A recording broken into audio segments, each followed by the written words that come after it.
Beatriz cerrou os punhos com tanta força em redor da bandeja de cristal que os nós dos seus dedos ficaram brancos.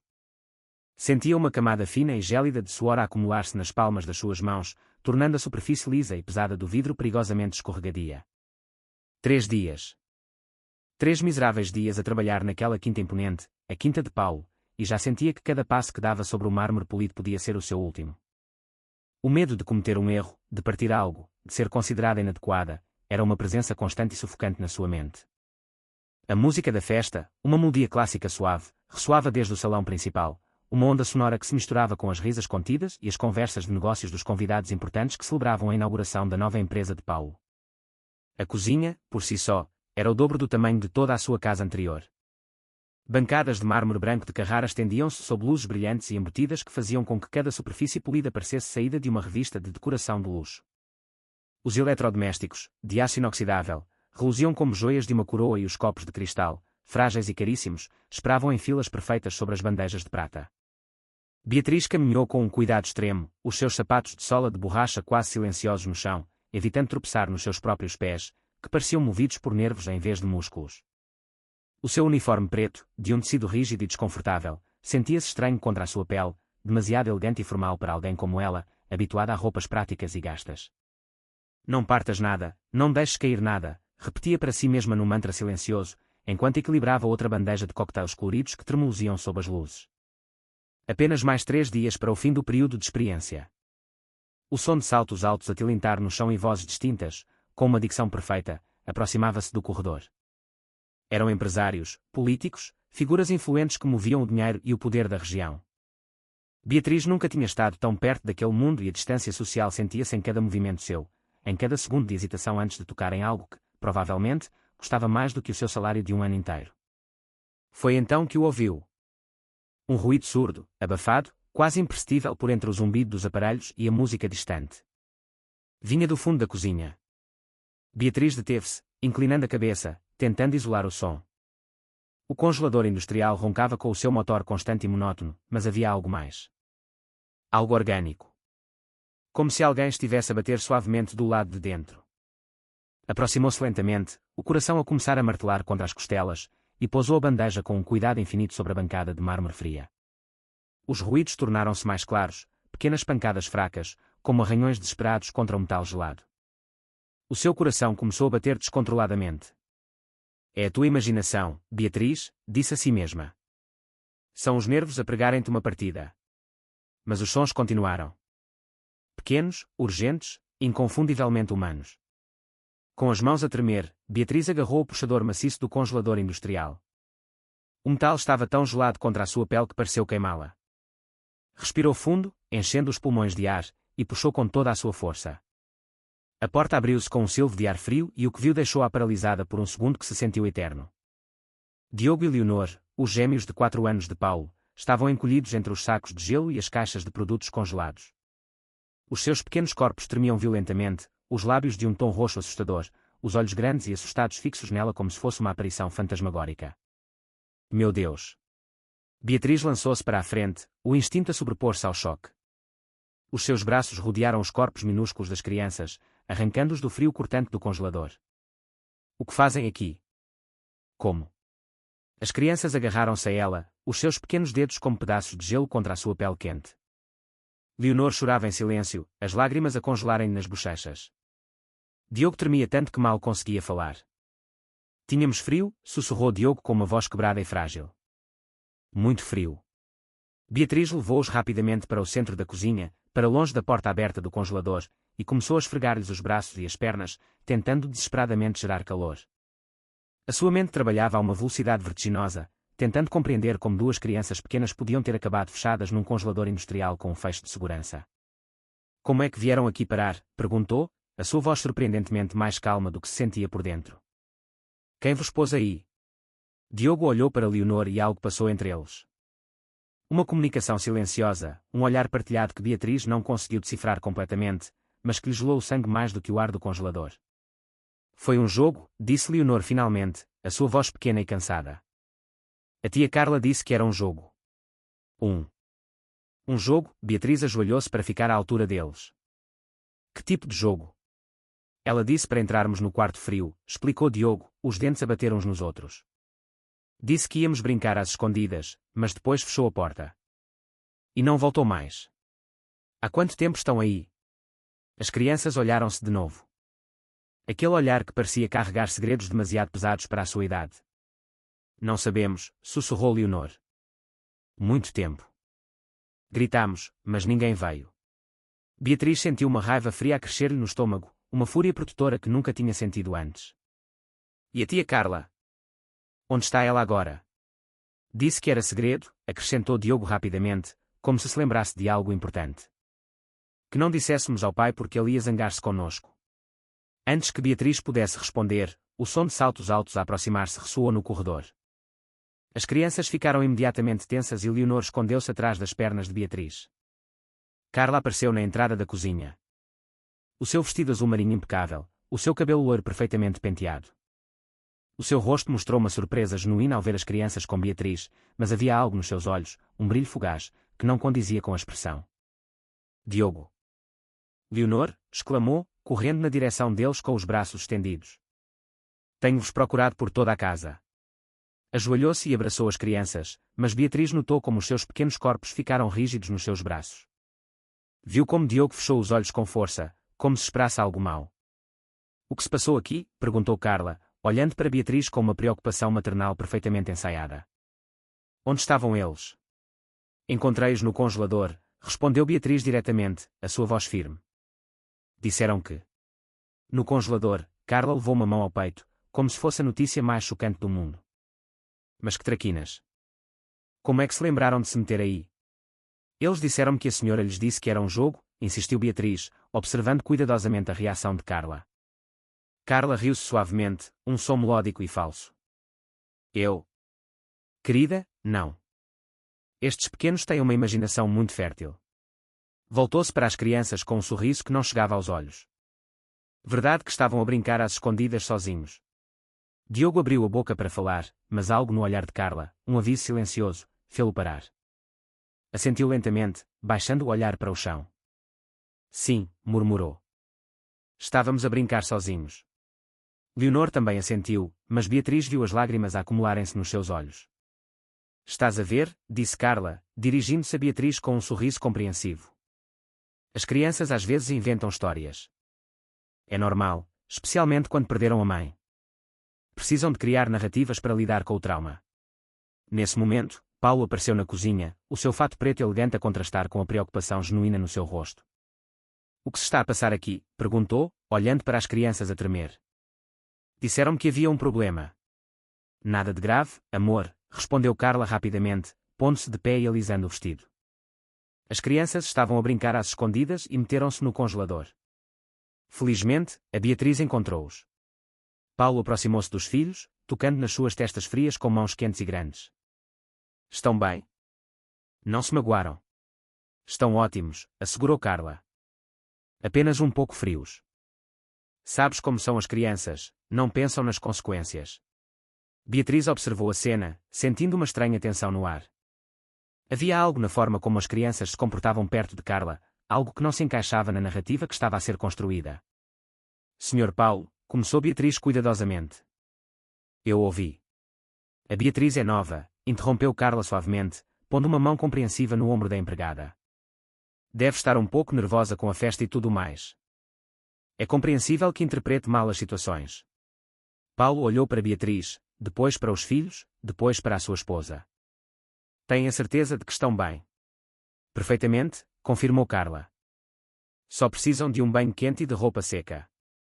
Foi então que Beatriz notou algo que a inquietou profundamente. Cada vez que Carla tocava nas crianças, eles encolhiam-se ligeiramente. Era subtil, quase imperceptível, mas estava lá. E quando Carla pôs a mão no ombro de Leonor, a menina urinou-se imediatamente, uma pequena poça a formar-se a seus pés no chão de mármore. Oh, Leonor, exclamou Carla, mas o seu tom tinha uma frieza que não estava lá momentos antes. Vês o que te digo, Paulo? Estão completamente alterados com a travessura. Assustaram-se a si mesmos. Paulo suspirou, pegando em Diogo ao colo. Vamos, precisam de se limpar e acalmar. Tens razão, concordou Carla, pegando na mão de Leonor. A menina estremeceu visivelmente. Vou levá-los lá para cima imediatamente. Beatriz, disse Paulo, virando-se para ela. Obrigado por os ter encontrado. Não sei o que teria acontecido se. Não foi nada, senhor, respondeu Beatriz, embora a sua mente continuasse a trabalhar, a processar o que tinha visto e ouvido. És muito observadora, acrescentou Carla com um sorriso que parecia genuíno. É bom saber que alguém está a cuidar tão bem da casa. Enquanto a família se afastava em direção às escadas, Beatriz ficou sozinha na cozinha, rodeada pelo zumbido dos eletrodomésticos e pelo eco distante da festa. Algo não estava bem. Todo o seu instinto lhe gritava que a história não batia certo, que havia peças em falta no puzzle. Começou a limpar mecanicamente, apanhando as toalhas úmidas onde tinha secado as crianças, reorganizando as bandejas, mas a sua mente continuava a regressar aos olhos de Diogo e Leonor, à sua forma de se encolher enquanto Carla os tocava, à rapidez com que tinham mudado a sua história. As crianças não mentem sobre coisas assim, pensou. Não inventam histórias sobre serem fechadas em congeladores. E a forma como tinham dito, tia Carla. Havia demasiado medo naquelas duas palavras. Estava a secar a última bandeja quando as ouviu. Vozes no corredor, perto das escadas. A voz de Carla, mas diferente. Mais baixa, mais fria, sem o calor maternal que tinha demonstrado na cozinha. Lembrem-se do que falámos sobre as mentiras, sussurrava ela. Lembram-se do que acontece quando não obedecem. Beatriz aproximou-se silenciosamente da porta da cozinha, o coração a bater com força. Sim, tia Carla, responderam as vozes pequenas das crianças em uníssono. E o que acontece se contarem ao pai sobre os nossos jogos secretos? Castigo, murmurou Diogo. Castigo grande, acrescentou Leonor. Exato. E vocês não querem castigo, pois não? Porque já sabem o que aconteceu da última vez que não guardaram o segredo. Houve um silêncio que se sentiu pesado, carregado de ameaças implícitas. Agora vamos tomar banho e vão portar-se como meninos bons. E se alguém vos perguntar sobre hoje, o que vão dizer? Que estávamos a brincar sozinhos, respondeu Diogo com voz trêmula. Que foi culpa nossa, acrescentou Leonor. Muito bem. Agora sorriam. O pai não pode ver-vos tristes. Beatriz sentiu algo gelado a instalar-se no seu estômago. Isto não era sobre travessuras de crianças ou jogos inocentes. Isto era sobre controlo, manipulação e medo. E aquelas crianças estavam presas no centro de algo muito sombrio. Afastou-se da porta silenciosamente, regressando à sua posição original no centro da cozinha. Quando Paulo desceu uns minutos depois para se desculpar pela interrupção e garantir que as crianças estavam bem, Beatriz apenas assentiu e sorriu. Mas na sua mente, uma decisão estava a cristalizar-se. Não importava que fosse nova, não importava que precisasse desesperadamente daquele trabalho. Algo de muito errado estava a acontecer com aquelas crianças, e ela era a única que parecia ter notado. Ia observar Carla muito de perto. Ia descobrir a verdade. E, se fosse necessário, ia proteger Diogo e Leonor, independentemente do custo. A festa continuava no salão, a música alegre a contrastar de forma inquietante com o silêncio tenso que agora enchia a cozinha. Beatriz terminou de limpar, mas a sua mente já estava a trabalhar, a planear, a preparar-se para uma batalha que mal começava a compreender. Em algum lugar da casa, duas crianças pequenas preparavam-se para dormir, carregando segredos demasiado pesados para os seus anos. E em algum lugar, uma mulher sorria enquanto planeava o seu próximo movimento num jogo onde as regras só ela conhecia. Mas agora havia uma nova peça no tabuleiro, uma peça que não tencionava ficar quieta. Beatriz chegou à quinta antes do amanhecer, como tinha feito nos últimos 4 dias. O ar fresco da manhã ainda trazia o aroma das flores do jardim e a casa parecia diferente naquelas horas precoces, mais silenciosa, menos imponente. Tinha dormido pouco, dando voltas na cama enquanto pensava nas palavras que tinha ouvido na noite anterior. Castigo grande, tinha dito Leonor com aquela voz quebrada que lhe ficara gravada na mente. Entrou pela porta de serviço e dirigiu-se diretamente à cozinha. Normalmente, a família tomava o pequeno almoço às 8, mas hoje queria chegar mais cedo, observar, entender melhor a dinâmica que começara a perceber. Os seus passos ressoaram suavemente no chão de mármore enquanto preparava o café e organizava a mesa. Foi então que os ouviu, vozes na sala de jantar. Olhou para o relógio na parede. 7:30. Cedo para a rotina habitual. Aproximou-se silenciosamente e espreitou pela entrada de serviço. Carla estava sentada na cabeceira da mesa, elegante como sempre, com um robe de seda cor de creme que parecia mais caro do que todo o guarda-roupa de Beatriz.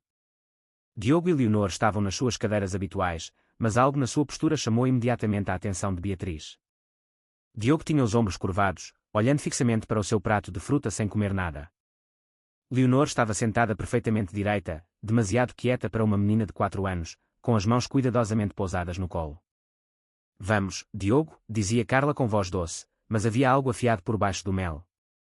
O pequeno almoço é a refeição mais importante do dia. Sabes que o teu pai fica preocupado quando não comes bem. Não tenho fome, murmurou Diogo sem levantar a vista. Claro que tens fome, respondeu Carla, mantendo o sorriso. Os meninos grandes têm sempre fome de manhã. Beatriz observou com atenção. Havia algo na forma como Carla falava, uma qualidade mecânica no seu calor, como se estivesse a seguir um guião perfeitamente ensaiado. Diogo continuou sem comer. Carla inclinou-se na sua direção e a sua mão desapareceu debaixo da mesa. Beatriz viu como Diogo se assustou ligeiramente, os seus pequenos dedos a agarrarem o rebordo da mesa. Vês, disse Carla, endireitando-se com o mesmo sorriso. Agora já tens vontade de comer, não é verdade? Diogo assentiu rapidamente e começou a levar pedaços de fruta à boca, embora Beatriz pudesse ver que as suas mãos tremiam ligeiramente. Bom dia, disse Beatriz, decidindo entrar na sala de jantar. Precisam de alguma coisa para o pequeno almoço. Beatriz, Carla virou-se para ela com uma alegria genuína, ou pelo menos uma imitação perfeita dela. Que cedo chegas. Os miúdos e eu estávamos a ter uma conversa muito agradável sobre a importância de comer bem. Bom dia, Diogo.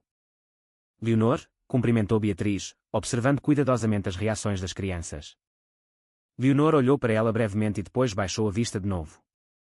Diogo sorriu-lhe, mas havia algo forçado na sua expressão, como se estivesse a representar para uma audiência invisível. Está tudo bem por aqui? Perguntou Beatriz, aproximando-se para retirar alguns pratos. Perfeitamente, respondeu Carla. Embora a Leonor tenha estado um pouco calada esta manhã, não é, pequena?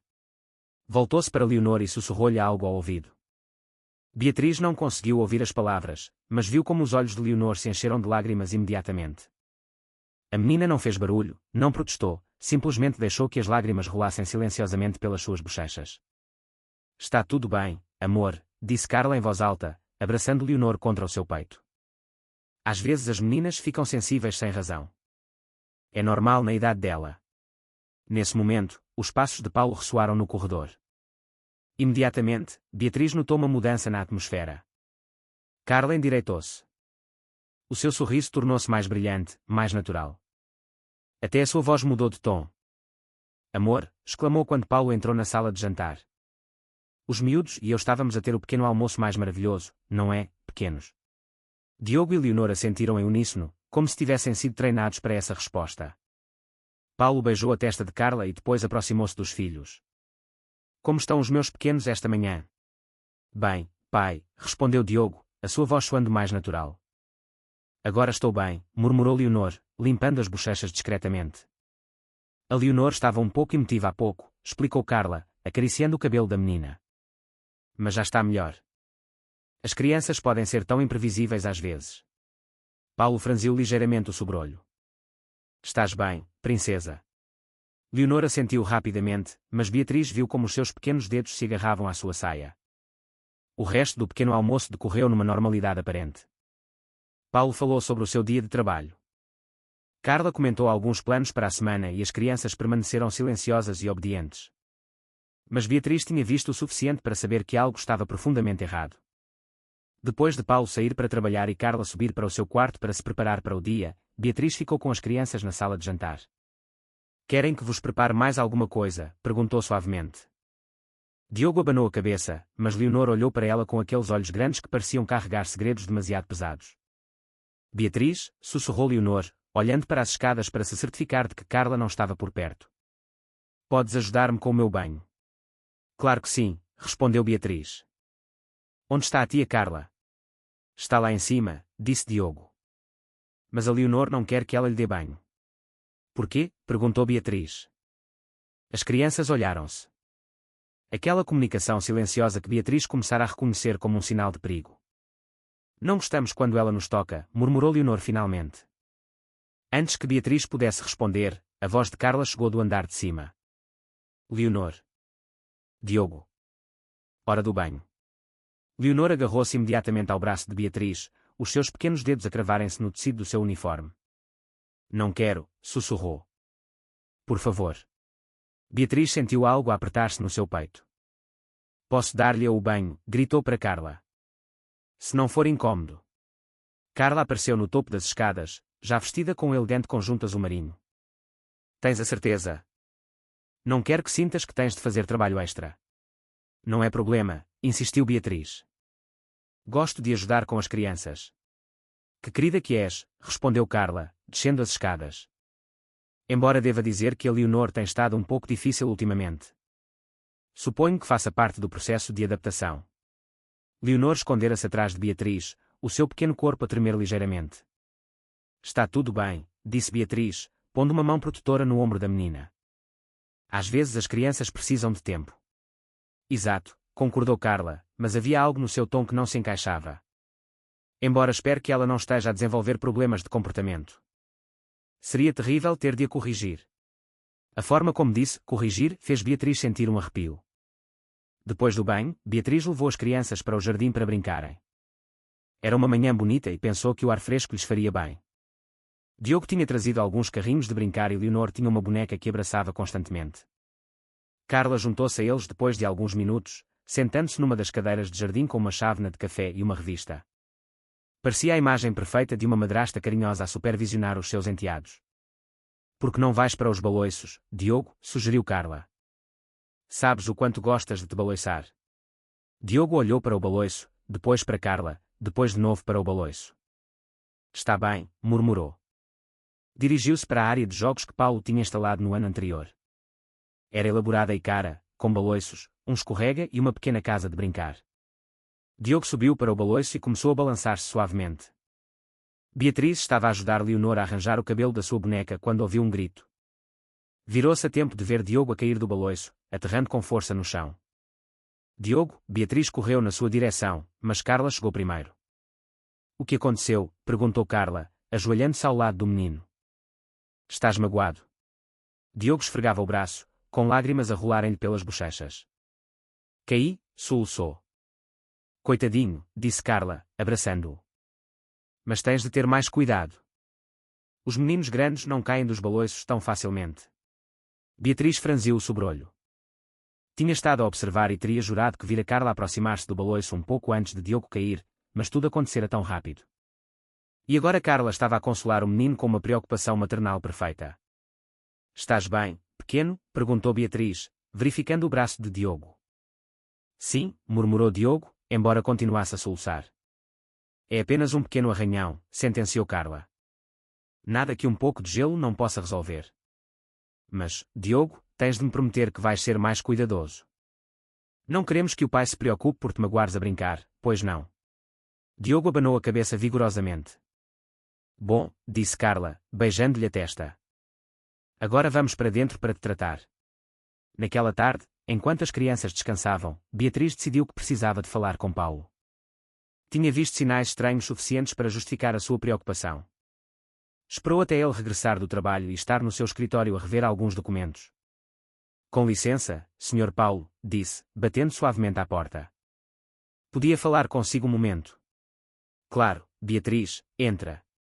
Paulo parecia cansado, com as mangas da camisa arregaçadas e vários papéis espalhados pela secretária, mas dedicou-lhe toda a sua atenção quando ela entrou. É sobre as crianças, começou Beatriz cuidadosamente. Tenho notado alguns comportamentos que me preocupam.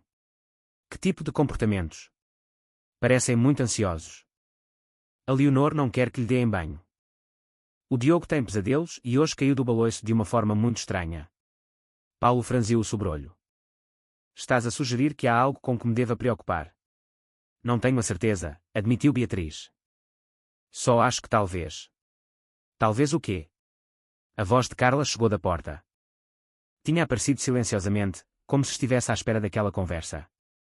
Carla, disse Paulo, virando-se para ela. A Beatriz estava a expressar algumas preocupações sobre as crianças. Oh, Carla entrou no escritório, a sua expressão cheia de compreensão profissional. Que tipo de preocupações? Beatriz sentiu-se imediatamente em desvantagem. Apenas algumas coisas que tenho notado. Beatriz, interrompeu Carla suavemente. Posso perguntar-te sobre a tua experiência prévia com crianças? Já cuidei de crianças antes, mas já trabalhaste com crianças que experienciaram um trauma? Porque o Diogo e a Leonor passaram por algo muito difícil com a perda da mãe deles. Beatriz sentiu o chão a fugir-lhe debaixo dos pés. Não, não tenho experiência formal com trauma infantil. Compreendo, disse Carla com um sorriso compreensivo. E não há mal nenhum nisso. Mas o que estás a interpretar como sinais de alarme são provavelmente apenas manifestações normais de luto infantil. As crianças processam a perda de maneira muito diferente dos adultos. Como assim? Perguntou Paulo, claramente interessado na explicação profissional. Ansiedade de separação, pesadelos, regressão no comportamento, enumerou Carla. A Leonor está numa idade em que a perda de uma figura materna pode criar uma rejeição temporária a outras figuras femininas. É uma resposta de autoproteção. Isso faz sentido, murmurou Paulo. E o incidente de hoje com o Diogo, continuou Carla, é típico de crianças que estão a testar limites. Estão a ver até onde podem ir antes que mais alguém os abandone também. Beatriz sentia-se como se estivesse a lutar contra uma corrente invisível. Tudo o que Carla dizia soava lógico, profissional, convincente. Além disso, acrescentou Carla, olhando diretamente para Beatriz, tenho notado que, por vezes, as empregadas domésticas, especialmente aquelas que tiveram as suas próprias experiências traumáticas com crianças, podem projetar os seus medos nas situações que observam. O ar adensou-se na sala. Beatriz sentiu como se tivesse recebido um golpe físico. O que queres dizer? Perguntou Paulo. Bem, Carla olhou para Beatriz com o que parecia ser uma compaixão genuína. A Beatriz mencionou durante a sua entrevista que tinha perdido a custódia do seu próprio filho, o Gonçalo. Deve ser incrivelmente doloroso trabalhar com outras crianças quando não podes estar com o teu. Beatriz sentiu que ficava sem ar. Tinha mencionado isso em confiança durante a entrevista, esperando que a sua honestidade fosse valorizada. Agora, estava a ser usado contra ela. Isso não, protestou, mas a sua voz falhou. Oh, não te estou a culpar, disse Carla rapidamente. É uma resposta completamente natural. Mas pode fazer com que vejas problemas onde eles não existem, que interpretes mal situações normais como sinais de perigo. Paulo olhou entre as duas mulheres, claramente a processar a informação. Beatriz, é possível que a Carla tenha razão. Que talvez estejas a reagir de forma exagerada. Beatriz queria gritar, queria insistir no que tinha visto, mas as palavras de Carla tinham plantado sementes de dúvida não só em Paulo, mas nela mesma. Seria possível que estivesse a projetar, que a sua própria dor a estivesse a cegar. Talvez, murmurou finalmente. Talvez tenham razão. Não há nada de errado em preocupar-se, disse Carla amavelmente. Mostra que tens um bom coração. Mas garanto-te que estou a monitorizar muito de perto o bem-estar emocional das crianças. É a minha especialidade, afinal. Naquela noite, depois de todos terem ido deitar, Beatriz decidiu fazer uma inspeção ao quarto das crianças. Algo a tinha estado a incomodar todo o dia, uma sensação de que faltavam peças no puzzle. O quarto partilhado de Diogo e Leonor estava decorado com cores suaves e cheio de brinquedos caros. Mas quando Beatriz acendeu o candeeiro e olhou mais de perto, o que viu perturbou-a profundamente. Vários brinquedos estavam partidos de formas estranhas. Uma boneca loira que se parecia suspeitosamente com Carla tinha a cabeça arrancada e estava escondida debaixo da cama de Leonor. Um urso de peluche que se lembrava de ter visto intacto na semana anterior tinha agora um braço rasgado e o enchimento a sair da ferida. Os livros de histórias estavam desorganizados, alguns com páginas arrancadas. E na parede, ocultos por um póster, havia pequenos buracos que pareciam ter sido feitos com algo afiado. O que fazes aqui? Beatriz sobressaltou-se. Carla estava à porta, com um robe branco que a fazia parecer fantasmagórica na luz tênue. Estava a organizar, mentiu Beatriz. Os brinquedos estavam desarrumados. Vejo que encontraste alguns dos brinquedos partidos, disse Carla, entrando no quarto. É preocupante, não é? O que lhes aconteceu? As crianças partiram-nos, respondeu Carla com um suspiro. Faz parte da agressividade reprimida de que te falei. Quando as crianças não conseguem expressar a sua dor verbalmente, por vezes descarregam-na nos objetos. Mas por que é que partiriam coisas de que gostam? Porque estão zangados, explicou Carla pacientemente. Zangados com a mãe por ter morrido, zangados com o mundo por ser injusto. É um comportamento autodestrutivo muito comum em casos de luto infantil não resolvido. E a senhora está a trabalhar nisso com eles? Claro que sim, disse Carla. Mas estes processos levam tempo. Não se pode forçar uma criança a curar-se. Beatriz assentiu, mas algo na explicação não a convencia completamente. Havia algo demasiado conveniente na forma como todos os comportamentos estranhos tinham explicações psicológicas perfeitas. Devias ir para casa, sugeriu Carla. Foi um dia longo e amanhã será igualmente ocupado. Beatriz estava a pegar na sua mala quando ouviu um choro suave vindo do quarto das crianças. Parou, a ouvir. O som era fraco, mas persistente. Leonor sussurrou, reconhecendo a voz da menina. Olhou para as escadas. Carla tinha subido há pouco e era suposto todos estarem a dormir, mas o choro continuava. Silenciosamente, Beatriz subiu as escadas e aproximou-se do quarto das crianças. A porta estava entreaberta e pôde ver Leonor sentada na sua cama, a soluçar silenciosamente. Leonor sussurrou, empurrando suavemente a porta. Estás bem? A menina levantou a vista, os seus olhos a brilharem com lágrimas na escuridão. Beatriz murmurou. O que se passa, pequena? Leonor aproximou-se dela e, na luz tênue que vinha do corredor, Beatriz pôde ver pequenas marcas roxas nos braços da menina. Hematomas pequenos mas distintos, como se alguém a tivesse agarrado com força. O que te aconteceu nos braços? Perguntou Beatriz, a sua voz mal audível. Leonor olhou para a porta, certificando-se de que mais ninguém estava a ouvir. A tia Carla diz que me magoei a brincar, sussurrou. Diz que sou muito desastrada e que caio muito. Mas o que é que tu te lembras? Leonor fechou os olhos como se recordar fosse doloroso. Ela agarrou-me com força quando eu não quis comer os legumes. Disse que as meninas desobedientes têm acidentes. Beatriz sentiu o seu sangue gelar. Já falaste com o teu pai sobre isto? Leonor abanou a cabeça vigorosamente. A tia Carla diz que o pai se vai zangar comigo se souber que sou má. Diz que talvez me mande para longe, como fez com a mãe. O teu pai não mandou a tua mãe para longe, disse Beatriz suavemente. A tua mãe teve um acidente. A tia Carla diz que foi porque a mãe era má para o pai, murmurou Leonor. E que se nós formos maus também, o mesmo nos pode acontecer. Beatriz abraçou a menina, sentindo como ela tremia contra o seu peito. Já não havia dúvidas na sua mente. Não importava que explicações psicológicas Carla tivesse, não importava como a fizesse duvidar de si mesma. Isto não era luta infantil normal. Isto era abuso. E ela era a única que parecia vê-lo. Enquanto consolava Leonor até ela voltar a adormecer, Beatriz tomou uma decisão. Precisava de provas.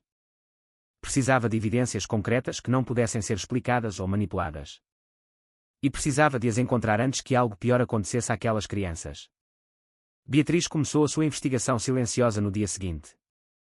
Chegou cedo como sempre, mas desta vez trazia consigo um pequeno caderno que tinha comprado no mercado. Precisava de documentar tudo. Horários, comportamentos, padrões. Se ia proteger Diogo e Leonor, precisava de evidências que não pudessem ser desvalorizadas ou explicadas com psicologia. Durante o pequeno almoço, observou cuidadosamente. Carla chegou às 8h05, como tinha feito nos últimos 3 dias. A sua rotina era precisa. Primeiro, verificava se as crianças tinham acabado de comer. Depois, perguntava-lhes sobre os seus sonhos da noite anterior. Mas Beatriz notou algo perturbador naquelas perguntas aparentemente inocentes. Sonhaste com a mãe ontem à noite? Perguntou Carla a Diogo. O menino assentiu, mas os seus ombros ficaram imediatamente tensos. E o que fazia a mãe no teu sonho? Estava zangada comigo, murmurou Diogo, baixando o olhar. Por que é que estava zangada? Porque eu não obedeci. Carla sorriu e acariciou o cabelo do menino. Os sonhos às vezes dizem-nos a verdade, não achas? A mãe quer que sejas um menino bom. Beatriz escreveu no seu caderno, 8h07. C. Pergunta sobre sonhos. D. Diz que a mãe, Cristina, está zangada por desobediência. C. Reforça a ideia de que deve obedecer. Era subtil, mas era manipulação sistemática. Carla estava a usar a memória da mãe morta para controlar as crianças, fazendo-as acreditar que, mesmo em sonhos, a mãe as castigaria por não obedecerem. Durante a semana, Beatriz documentou mais padrões. Carla tinha jogos específicos que jogava com as crianças quando Paulo não estava presente.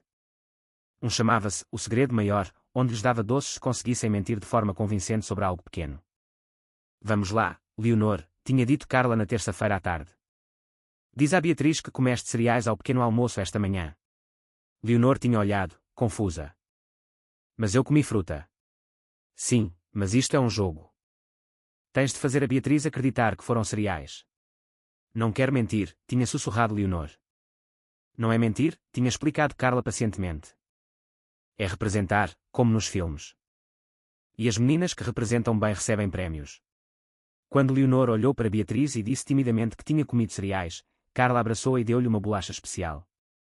Beatriz escreveu, terça, 14h30. Jogo da mentira. C. Treina L. Para mentir sobre factos simples. Recompensa com afeto e comida. Na quarta-feira, Beatriz decidiu que precisava de mais informações sobre o passado.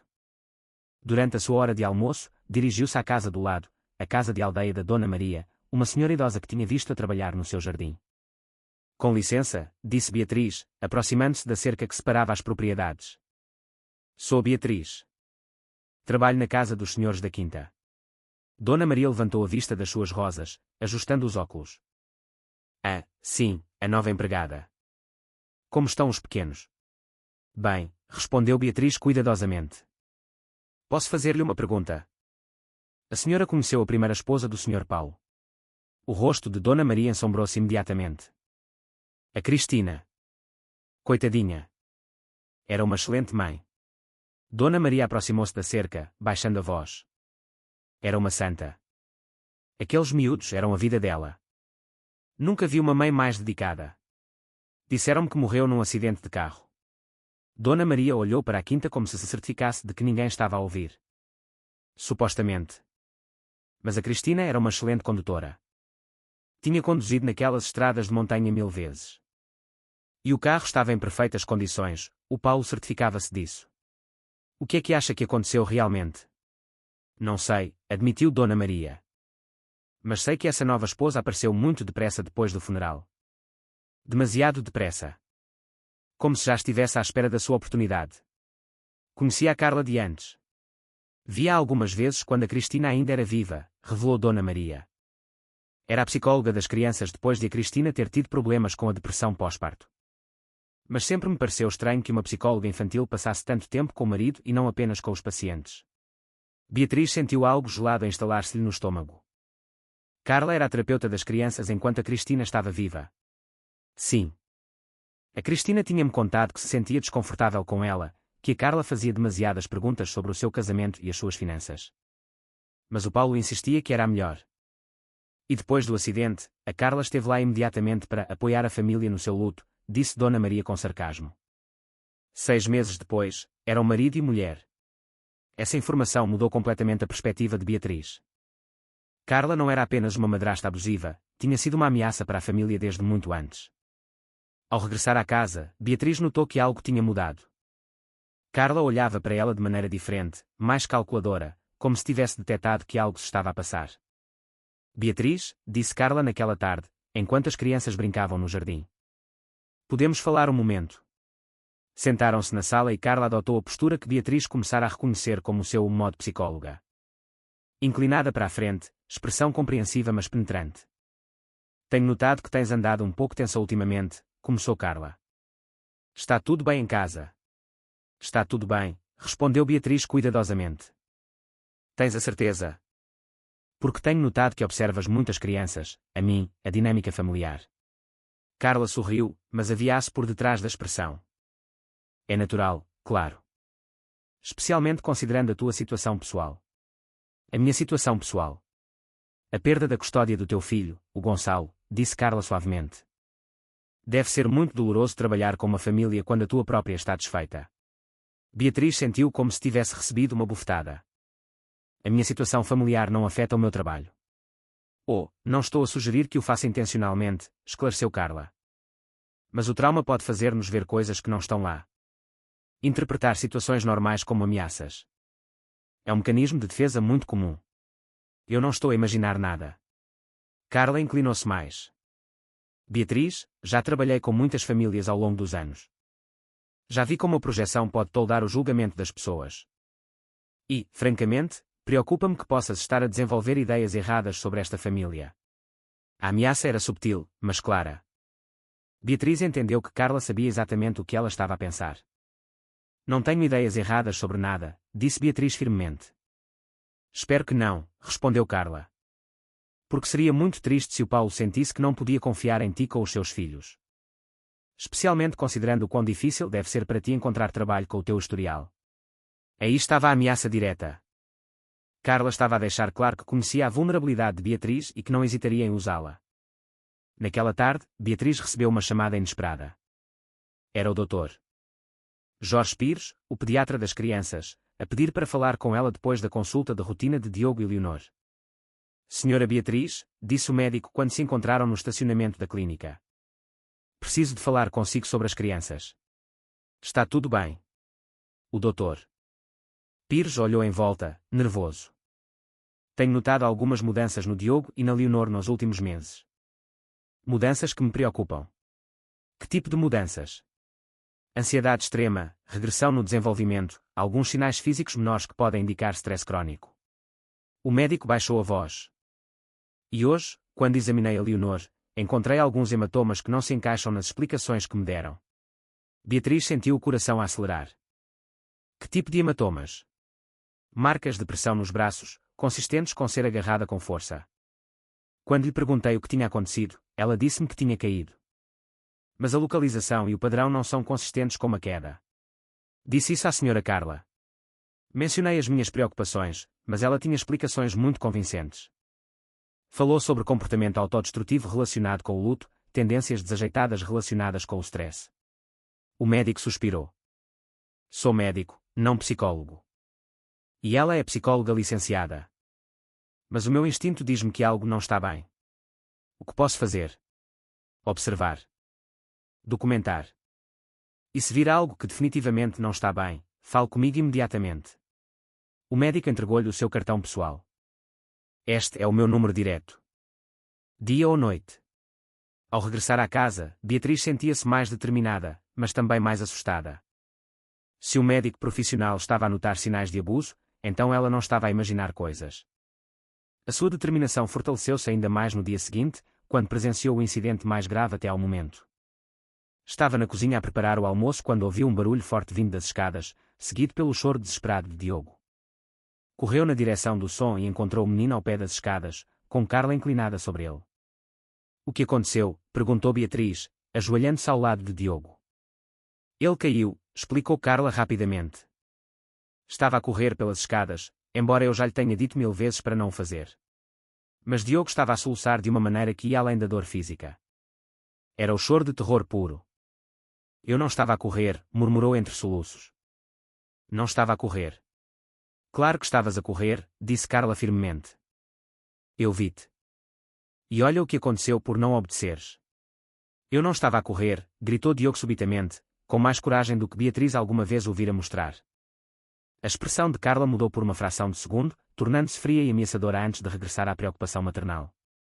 O Diogo está confuso com a pancada, explicou ela. Às vezes, as crianças não se lembram bem dos acidentes. Mas Beatriz tinha visto aquele olhar. E tinha visto como Diogo se encolheu imediatamente depois de gritar, como se esperasse represálias. Naquela noite, quando todos se tinham ido deitar, Beatriz decidiu fazer algo que sabia ser arriscado, mas necessário. Precisava de procurar evidências físicas no quarto de Carla. Subiu silenciosamente as escadas e dirigiu-se ao quarto principal. A porta estava fechada, mas não há chave. Entrou cuidadosamente, usando a luz do seu telemóvel para se orientar. O quarto era opulento, todo em tons de branco e dourado, mas Beatriz não estava interessada na decoração. Dirigiu-se diretamente à secretária de Carla. Na primeira gaveta, encontrou o que pareciam ser documentos legais. Examinou-os rapidamente e sentiu o sangue gelar. Eram apólices de seguro de vida para Paulo e para as crianças, todas feitas nos últimos 6 meses. As somas eram enormes. Na segunda gaveta, encontrou medicamentos. Frascos de ansiolíticos com doses que definitivamente não eram para uso adulto e, no fundo, embrulhados num lenço, vários frascos pequenos do que pareciam ser sedativos líquidos. Mas a descoberta mais perturbadora estava na terceira gaveta, escondida entre livros de psicologia infantil, uma pasta marcada planeamento familiar, que continha não só os seguros de vida, mas também documentos sobre a herança de Paulo, testamentos e notas escritas à mão sobre cronogramas ótimos e eliminação de obstáculos. Uma das notas dizia: as mortes das crianças devem parecer acidentais. Método preferido: intoxicação doméstica ou afogamento. Espaçar por pelo menos 6 meses entre incidentes para evitar suspeitas. Beatriz fotografou tudo com mãos trêmulas. Isto era a prova de um plano de assassinato sistemático. Estava a guardar os documentos quando ouviu passos no corredor. Rapidamente, fechou as gavetas e dirigiu-se à porta, mas era tarde demais. Carla estava lá, de camisa de noite branca, a olhá-la com uma expressão que já não tinha nada de maternal ou compreensiva. O que fazes no meu quarto? Perguntou, a sua voz perigosamente calma. Eu. Ouvi um barulho, mentiu Beatriz. Pensei que talvez precisasse de ajuda. Na sua secretária. Estava à procura de uma caneta para escrever uma nota sobre o barulho. Carla aproximou-se lentamente, e Beatriz pôde ver que toda a pretensão tinha desaparecido do seu rosto. Esta era a verdadeira Carla, fria, calculadora, perigosa. Acho que ambas sabemos que isso é mentira, disse Carla suavemente. A questão é, o que vamos fazer em relação a isso? Olharam-se em silêncio por um momento que pareceu eterno. Beatriz, continuou Carla, eu gosto de ti. És trabalhadora, leal e preocupas-te genuinamente com as crianças. Seria uma pena que algo te acontecesse. A ameaça era completamente aberta agora. Não sei do que está a falar, disse Beatriz, tentando manter a voz firme. Claro que sabes, respondeu Carla. E agora tens uma decisão a tomar. Podes continuar a trabalhar aqui, a cuidar das crianças, a fazer o teu trabalho e a fingir que não viste nem ouviste nada de invulgar. Ou o quê?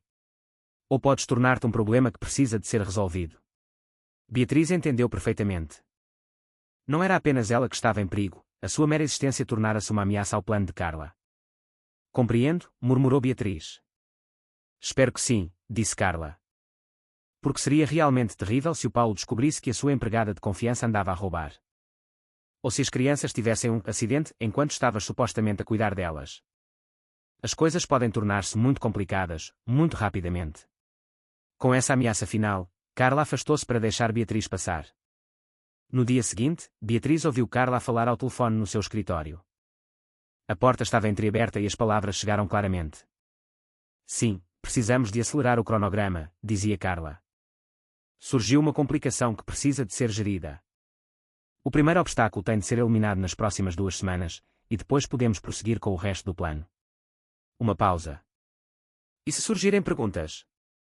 Não surgirão. Tudo parecerá completamente natural. Acidentes domésticos, sabes. Estatisticamente, é surpreendente quantas crianças pequenas têm acidentes fatais em casa. Beatriz afastou-se da porta com o coração a martelar. Já não se tratava apenas de abuso. Carla estava a planear matar Diogo e Leonor, e aparentemente tinha ajuda para o fazer. Naquela noite, enquanto limpava a cozinha depois do jantar, Beatriz tomou a sua decisão final. Não podia continuar a documentar e a esperar.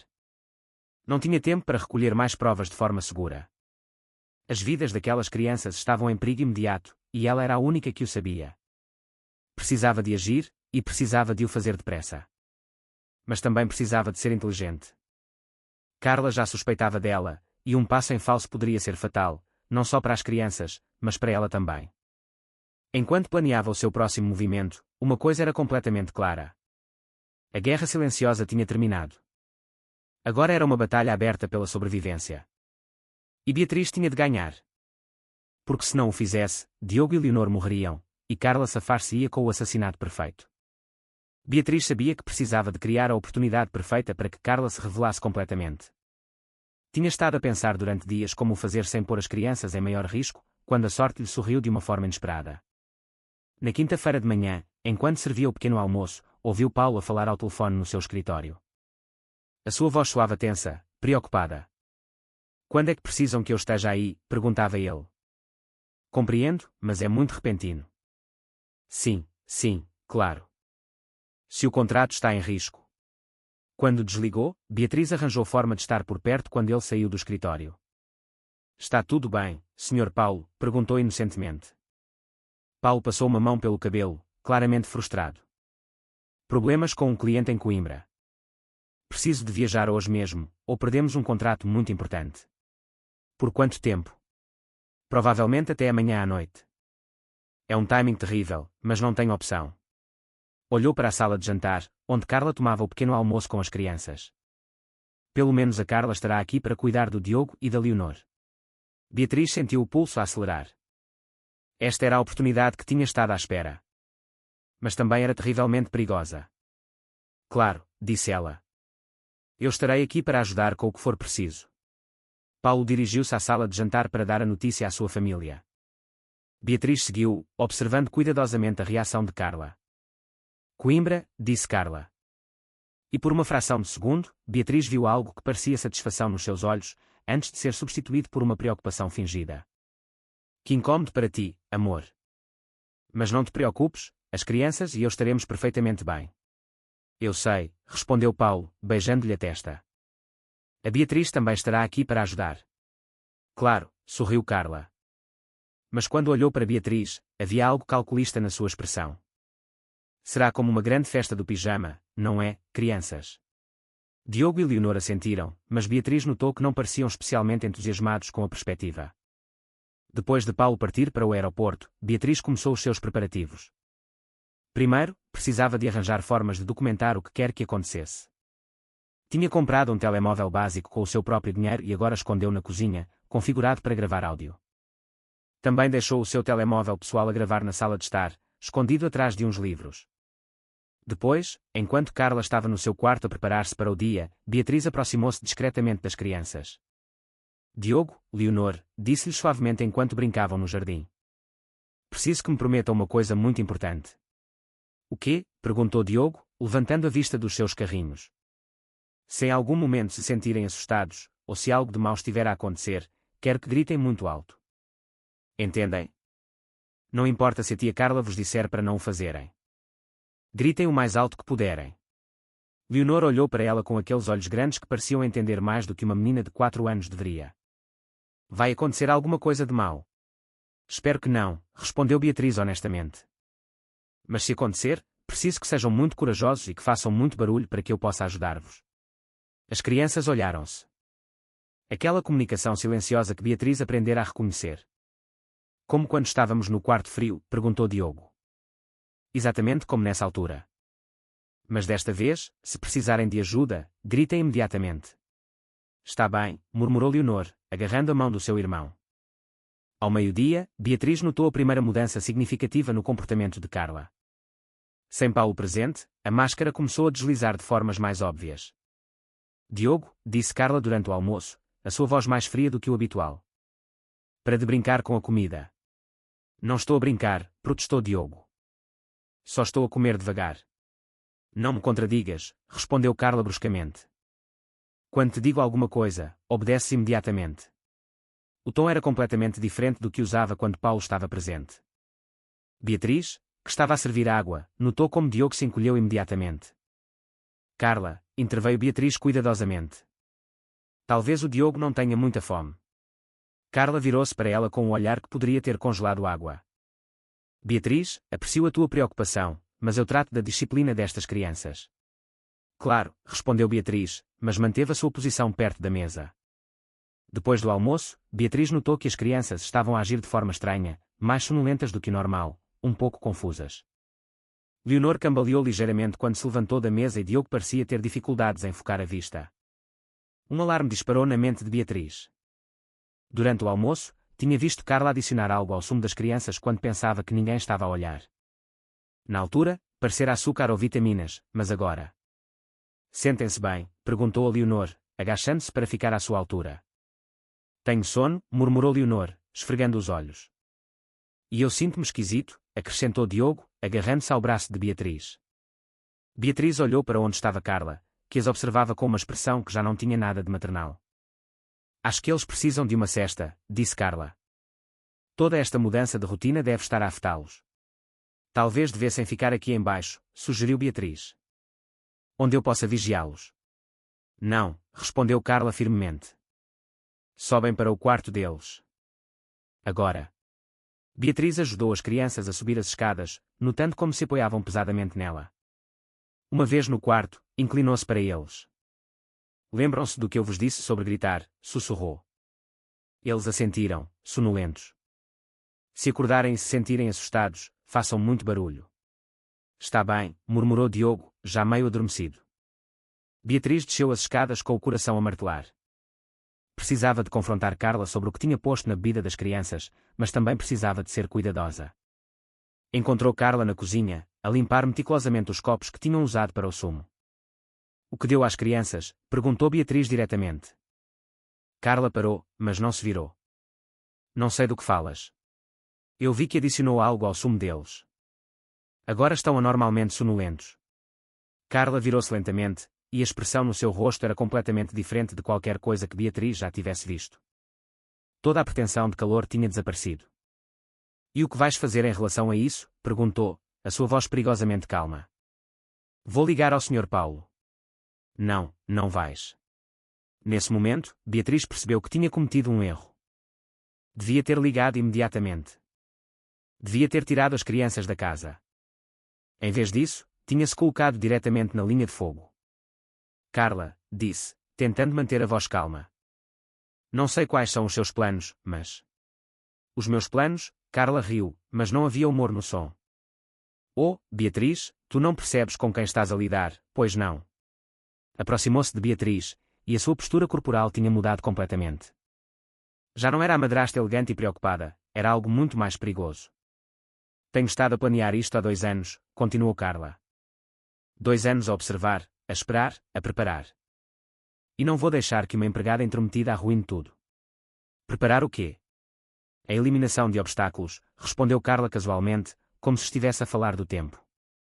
Primeiro a Cristina, agora as crianças, eventualmente o Paulo também, embora ele possa ser útil por mais algum tempo. Beatriz sentiu o sangue gelar. Você matou a Cristina. Por favor, disse Carla com desdém. A Cristina era pateticamente fácil de manipular. Umas quantas sessões de terapia para plantar sementes de paranoia sobre o casamento, alguns medicamentos para a depressão que na realidade eram alucinogénios suaves. E foi lá. Uma mulher instável que tem um acidente numa estrada perigosa. Está louca. Estou a ser prática, corrigiu Carla. Sabes quanto vale a herança do Paulo? Entre os seus negócios, propriedades e investimentos, estamos a falar de quase 20 milhões de euros. E tudo o que tenho de fazer é esperar um pouco mais e eliminar algumas complicações menores. As crianças não são complicações, são seres humanos. As crianças são obstáculos à minha herança completa, disse Carla friamente. E depois de hoje, já não serão um problema. Beatriz recuou. O que lhes deu a beber? Apenas um sedativo suave. Para os manter calmos durante o processo. Que processo?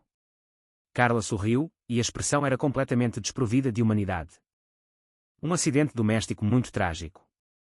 As crianças vão tomar por engano alguns produtos de limpeza. Muito comum em crianças dessa idade, sabes?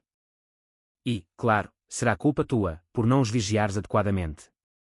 Nesse momento, Beatriz lembrou-se do telemóvel a gravar no bolso. Tinha provas da confissão, mas primeiro precisava de garantir que as crianças estavam a salvo. Não vou deixar que faça isso, disse firmemente. Não, Carla aproximou-se mais. E como planeias impedir-me exatamente? Estás sozinha aqui comigo. O Paulo está a centenas de quilómetros de distância. E quando ele regressar, encontrará uma cena muito trágica. Uma empregada negligente e 2 crianças mortas por intoxicação acidental.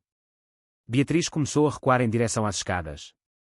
Precisava de chegar às crianças antes que Carla lhes pudesse fazer mal. Onde pensas que vais? Perguntou Carla, bloqueando-lhe o caminho. Ver as crianças.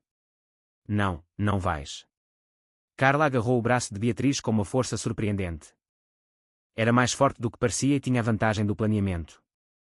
Largue-me, exigiu Beatriz, tentando libertar-se. As crianças vão ficar exatamente onde estão até eu estar pronta para eles, disse Carla. E tu vais ficar aqui comigo, para eu me certificar de que não interferes. Beatriz debateu-se, mas Carla tinha uma posição vantajosa. Na luta, o telemóvel de Beatriz caiu do seu bolso, aterrando no chão com o ecrã virado para cima, claramente a gravar. Carla viu imediatamente. A sua expressão tornou-se furiosa. Estavas a gravar-me, sibilou. Sim, respondeu Beatriz, desafiadora. E tudo o que disse está documentado. Carla largou Beatriz para agarrar o telemóvel, pisando-o até o partir completamente. Problema resolvido, disse ela. E agora tenho uma razão adicional para me certificar de que não sobrevives a esta tarde. Nesse preciso momento, gritos penetrantes encheram a casa. Diogo e Leonor tinham acordado e, lembrando-se das instruções de Beatriz, estavam a gritar com todas as suas forças. Malditos miúdos, murmurou Carla, correndo em direção às escadas. Beatriz seguiu-a, o coração a martelar. Os gritos continuaram, enchendo a quinta com sons de terror genuíno. Quando chegaram ao quarto das crianças, encontraram Diogo e Leonor abraçados num canto, a gritar. O sedativo começara a desvanecer-se, mas ainda estavam confusos e assustados. Calem-se, gritou Carla, toda a pretensão de normalidade completamente abandonada. Calem-se agora mesmo. As crianças apenas gritaram mais alto. Carla dirigiu-se a eles, mas Beatriz interpôs-se. Não lhes toque, disse firmemente. Sai do meu caminho, sibilou Carla. Não. O que se seguiu foi uma luta física desesperada. Carla era mais forte, mas Beatriz estava a lutar pelas vidas das crianças. Empurraram-se, puxaram-se e lutaram pelo controle da situação, enquanto Diogo e Leonor continuavam a gritar. Eles vão tomar aqueles produtos de limpeza, gritou Carla enquanto lutava com Beatriz. E vai ser um acidente. Nunca, respondeu Beatriz, usando toda a sua força para manter Carla afastada das crianças. De repente, uma nova voz juntou-se ao caos. Que raios está a passar aqui? Paulo estava à porta do quarto, com os olhos arregalados para a cena que encontrava. A sua esposa e a sua empregada a lutar fisicamente enquanto os seus filhos gritavam aterrorizados num canto. O voo para Coimbra tinha sido cancelado devido a problemas técnicos e ele decidira voltar para casa. Tinha entrado e ouvido os gritos. Paulo, exclamou Carla, mudando imediatamente o seu comportamento. Graças a Deus que chegaste. A Beatriz enlouqueceu. Estava a tentar magoar as crianças. Mas as crianças correram na direção dele imediatamente, a gritar, pai. Pai. A tia Carla queria dar-nos veneno. A máscara de Carla tinha finalmente caído por completo, e Paulo podia ver exatamente o que tinha estado a viver na sua casa. O silêncio que se seguiu à chegada de Paulo foi ensurdecedor. Por um momento, todos ficaram congelados nas suas posições. Carla com as mãos ainda estendidas na direção das crianças, Beatriz a interpor-se entre eles, Diogo e Leonor abraçados no canto, e Paulo no limiar da porta, a tentar processar a cena caótica que tinha à sua frente. Os gritos das crianças tinham-se transformado em soluços entrecortados, mas continuavam agarrados um ao outro, a olhar com terror para Carla. Paulo, começou Carla imediatamente, a sua voz a tremer com o que parecia ser um choque genuíno. Graças a Deus que regressaste. Não sei o que se passou com a Beatriz, mas ela enlouqueceu completamente. Paulo olhou à sua volta, notando os móveis desarrumados pela luta, o estado agitado de todos os presentes, a expressão de terror puro nos rostos dos seus filhos. O que se está a passar aqui? Perguntou, a sua voz controlada, mas tensa. A Beatriz teve algum tipo de colapso, explicou Carla rapidamente, aproximando-se dele com as mãos estendidas num gesto de desespero. Encontrei as crianças a gritar e, quando vim ver o que se passava, ela estava a tentar forçá-los a beber alguma coisa. Quando tentei impedi-la, atacou-me. Beatriz abriu a boca para protestar, mas Carla continuou antes que ela pudesse falar. Olha para o estado em que ela está, apontou para Beatriz, cujo cabelo estava despenteado pela luta e cuja roupa estava amarrotada. E olha como as crianças estão assustadas. Claramente, algo terrível estava prestes a acontecer. Paulo olhou para Beatriz, depois para os seus filhos, a tentar entender. Beatriz, o que aconteceu? Senhor Paulo, começou Beatriz, a sua voz trêmula, mas firme. O que ela lhe está a dizer não é verdade. A Carla estava a tentar. De quê? Interrompeu Carla. De que me estás a acusar exatamente? De tentar envenenar as crianças, disse Beatriz diretamente. A acusação caiu como uma bomba no quarto. Carla recuou como se tivesse sido esbofeteada, levando uma mão ao peito no que parecia ser um choque genuíno. Envenenar? Repetiu Paulo, incrédulo. Beatriz, isso é. Isso é uma acusação muito séria. Paulo, disse Carla, a sua voz quebrada. Acho que a Beatriz está a ter algum tipo de episódio psicótico. Sabes da história pessoal dela, a perda da custódia do seu próprio filho. Às vezes, o trauma pode manifestar-se de maneiras muito perigosas. Carla estava a usar todas as ferramentas psicológicas do seu arsenal. Apontou discretamente para as mãos de Beatriz, que tinham resíduos dos produtos de limpeza da luta anterior. Notou como as crianças estavam claramente aterrorizadas, embora não tenha especificado de quem, e construiu uma narrativa onde ela era a vítima e Beatriz era a agressora desequilibrada. Já trabalhei com muitos casos como este, continuou, adotando o seu tom profissional.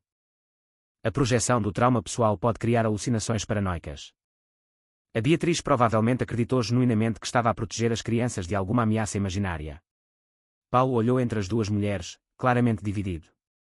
A explicação de Carla soava lógica, profissional, mas havia algo nos gritos desesperados dos seus filhos que não se encaixava na narrativa. As crianças, disse ele finalmente. O que dizem as crianças? Foi então que Diogo, reunindo mais coragem do que tinha mostrado em meses, soltou-se do abraço de Leonor e correu para o pai. Pai, gritou, agarrando-se às pernas de Paulo. A tia Carla queria dar-nos veneno. Como no jogo do quarto frio. Disse que íamos tomar a bebida má. Leonor juntou-se ao irmão, as suas pequenas mãos a puxarem a camisa de Paulo. Ela magoa-nos, pai. Belisca-nos e empurra-nos, e diz que a mãe se foi embora porque fomos maus. E obriga-nos a mentir, acrescentou Diogo, as palavras a saírem numa torrente desesperada. Dá-nos doces quando mentimos e castiga-nos quando dizemos a verdade. Paulo ajoelhou-se para ficar à altura dos seus filhos, as suas mãos a tremerem enquanto lhes tocava nos rostos. O que estão a dizer? Os jogos secretos, pai, sussurrou Leonor. Ela disse que, se te contássemos, ia acontecer-nos o mesmo que à mãe. A expressão de Paulo mudou imediatamente. O que disseram sobre a mãe? A tia Carla diz que a mãe teve um acidente porque foi má, explicou Diogo. Que se nós formos maus também, vamos ter acidentes. Carla, vendo que a situação estava a sair do controlo, tentou intervir. Paulo, as crianças estão confusas. Têm estado sob muito stress e com tudo o que acabou de acontecer. Não estamos confusos, gritou Leonor com uma força que surpreendeu a todos. Ela pôs-nos no quarto frio. Ela magoou-nos quando tu não estás. E hoje deu-nos uma coisa no sumo que nos fez dormir, acrescentou Diogo. Paulo endireitou-se lentamente, a sua expressão a mudar de confusão para algo muito mais perigoso. Deste-lhes alguma coisa no sumo? Claro que não, negou Carla rapidamente. As crianças estão claramente traumatizadas com o que acabou de acontecer. Estão a misturar a realidade com a fantasia. Senhor Paulo, interrompeu Beatriz, lembrando-se subitamente de algo crucial. Eu tenho provas. Todos se viraram para ela. Que tipo de provas? Perguntou Paulo. Beatriz correu para a sua mala, que tinha deixado no corredor durante a luta. De um bolso interior, tirou o pequeno telemóvel básico que tinha comprado dias antes como backup. Gravei parte da nossa conversa desta tarde, explicou, os dedos a tremerem enquanto manuseava o aparelho. Antes de ela destruir o meu outro telemóvel. Carla empalideceu visivelmente. Não sei do que ela está a falar. Então não se importará que ouçamos, respondeu Paulo, estendendo a mão para o telemóvel. Beatriz pressionou o play, e a voz de Carla encheu o quarto. Tenho estado a planear isto há 2 anos. 2 anos a observar, a esperar, a preparar. E não vou deixar que uma empregada intrometida arruine tudo. A voz de Beatriz também se ouvia. Preparar o quê? A eliminação de obstáculos. Primeiro a Cristina, agora as crianças, e eventualmente o Paulo também. Paulo ficou completamente imóvel.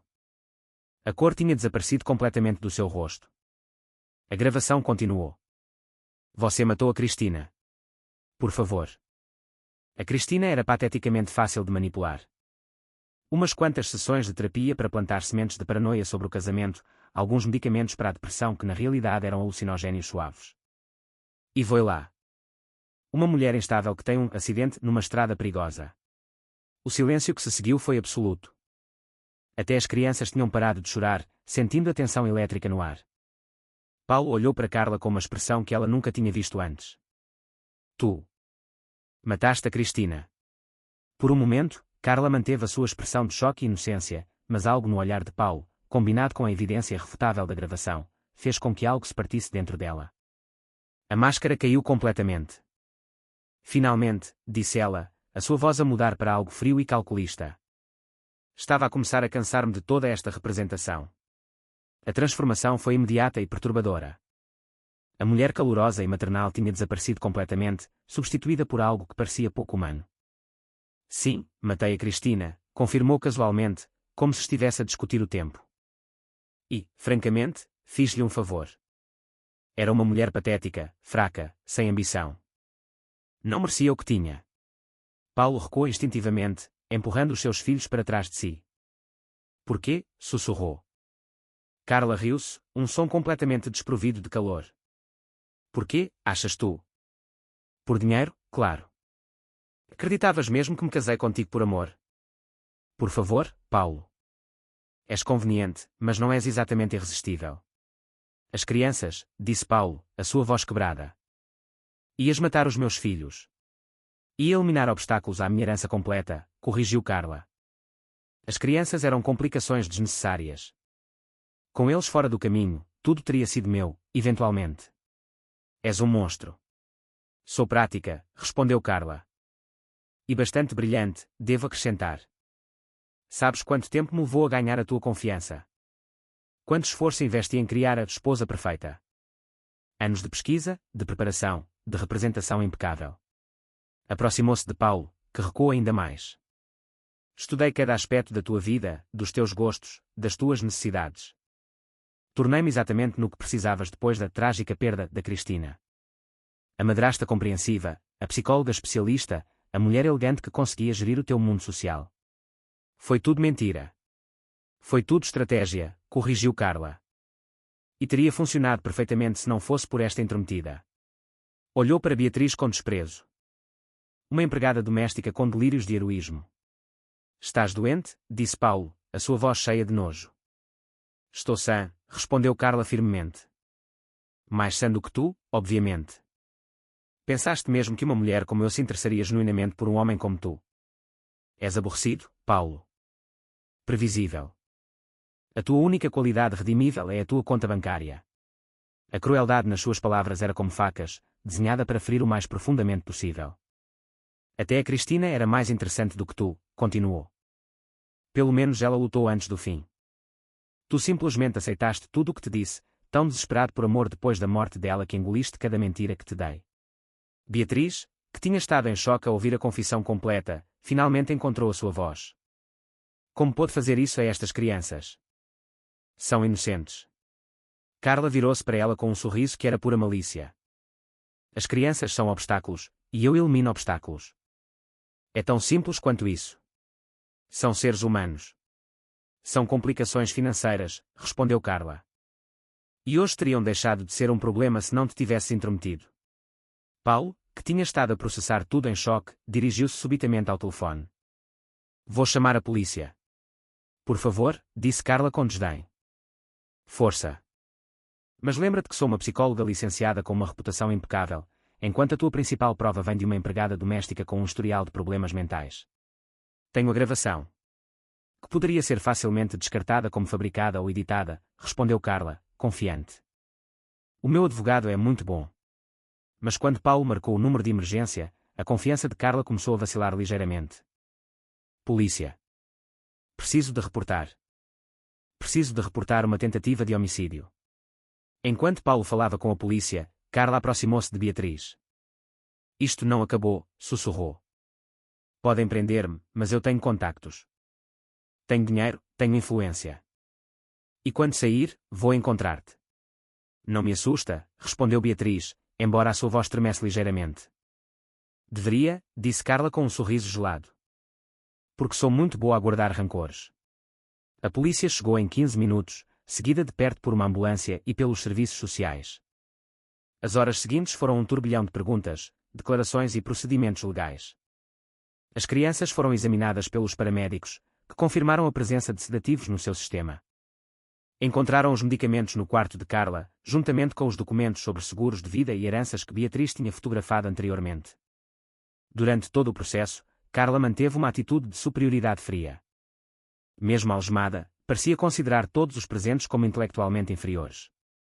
Vocês não entendem, disse aos oficiais. Sou mais inteligente do que todos vocês juntos. Este plano era perfeito. Então, admite que planeou os homicídios? Perguntou o detetive. Admito que sou um gênio, respondeu Carla, e que estou rodeada de idiotas. Quando finalmente a levaram, Carla olhou para trás uma última vez. Paulo, gritou. Mereces tudo o que te aconteceu. És um idiota sentimental que não soube reconhecer o que tinha à sua frente. Os seus gritos continuaram enquanto a metiam no carro da polícia. Nunca vão entender a minha genialidade. Sou superior a todos vocês. Depois de ela se ir embora, a casa ficou num silêncio estranho.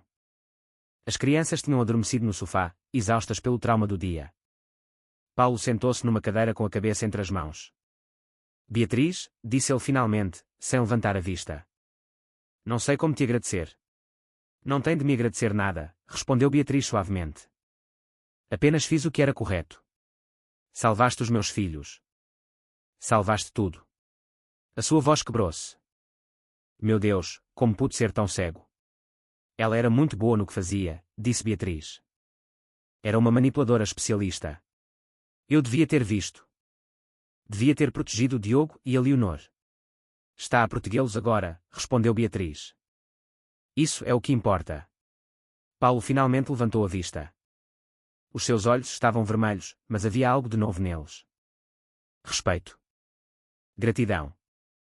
E talvez algo mais. Quero fazer algo por ti, disse ele. Mencionaste que perdeste a custódia do teu filho, o Gonçalo. Quero ajudar-te a recuperá-la. Tenho bons advogados, recursos. Senhor Paulo, não é necessário.